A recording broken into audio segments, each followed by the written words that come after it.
Hi friends, good morning. দেখুন কত রকমের ফুল ফুটেছে, এগুলো দেখতে খুব সুন্দর লাগে। এগুলো 7 o'clock আর এইটা হচ্ছে 9 o'clock।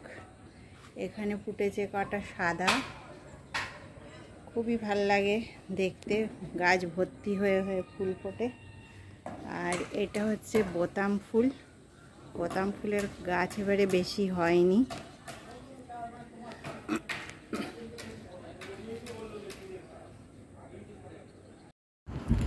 আমি আজকে পার্শে মাছ রান্না করব। পার্শে মাছগুলো ভালো করে ধুয়ে নুন আর হলুদ মাখিয়ে নিয়েছি। বেগুন দিয়ে পার্শে মাছের ঝাল বানাবো।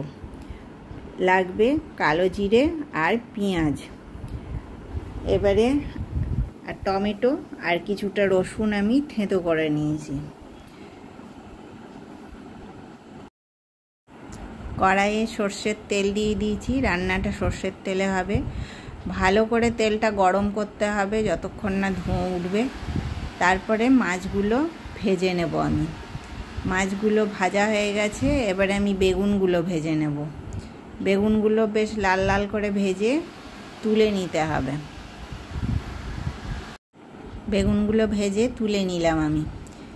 এই তেলের ওপরেই আর একটু তেল দিয়ে দেব। তেলটা একটু এই মাছে বেশি লাগে। তারপরে তেলটা গরম হয়ে গেলে এর মধ্যে আমি এবারে কালো জিরেটা 2 মিনিট হয়ে যাবে। তারপরে আমি এতে পেঁয়াজ কুচিটা দেব। পেঁয়াজ কুচিটা দেবার পর ভালো করে একটু লাল লাল হতে দেব। পেঁয়াজ কুচিটা ভালো করে নাড়াচাড়া করব। পেঁয়াজটা ভাজা হয়ে গেছে।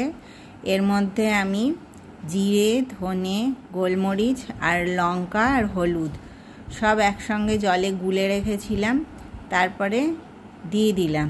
দিয়ে এবারে ভালো করে কষতে, ধোয়ার জলটাও দিয়ে দিলাম। এবারে ভালো করে এটাকে কষাতে হবে। এর মধ্যে নুন দিয়ে দিলাম স্বাদ অনুসারে। অনেকক্ষণ ধরেই আমি কষিয়ে নিয়েছি, প্রায় তেলটা ছেড়ে ছেড়ে এসছে। এবারে টমেটোগুলো দিয়ে দিলাম। টমেটোগুলো দিয়ে আবার ভালো করে কষতে থাকবো। এবারে রসুনটা যে থেঁতো করে রেখেছিলাম সেই রসুনটা আমি দিয়ে দিলাম। সেই রসুনটা দিয়ে আবার কিছুক্ষণ আমি কষতে থাকবো। এবারে কষা হয়ে গেছে আমার। এবারে যতটা ঝোল লাগবে ঝোলটা আমি দিয়ে দিলাম। ঝোলটা দিয়ে ভালো করে এবারে এটাকে ফুটতে দেব। বেশ কতগুলো চেরা কাঁচা লঙ্কা দিয়ে দিলাম। কাঁচা লঙ্কা দিয়ে এবারে ভালো করে ফুটে উঠেছে দেখুন। এবারে মশলার ঝোলটা আমি কিছুক্ষণ ঢাকা দিয়ে ভালো করে ফুটালাম। ফুটানোর পর বেগুনগুলো আমি এতে দিয়ে দিলাম।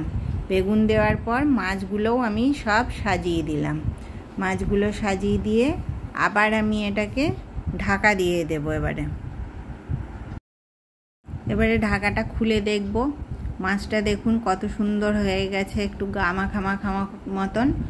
এটা খুব বেশি আমরা ঝোল রাখি না, আপনাদের যতটা ঝোলের দরকার সেই মতনই ঝোল রাখবেন আপনারা। তারপরে আমি এর মধ্যে বেশি পরিমাণে ধনে পাতা দিয়ে দেব। ধনে পাতা দিলে এটা খুব সুন্দর লাগে খেতে। ধনে পাতাটা সব দেওয়া হয়ে গেল।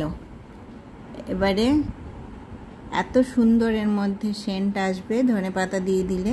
আর এখন ধনে পাতা বাজারে খুবই ভালো পাওয়া যায়। আপনারা এইভাবে একবার পার্শে মাছ বানিয়ে দেখবেন, খেতে খুবই টেস্টি হয়, খুবই ভালো লাগে। আর আমার চ্যানেলটাকে আপনারা লাইক, শেয়ার, সাবস্ক্রাইব করবেন, আমার পাশে থাকবেন। নমস্কার।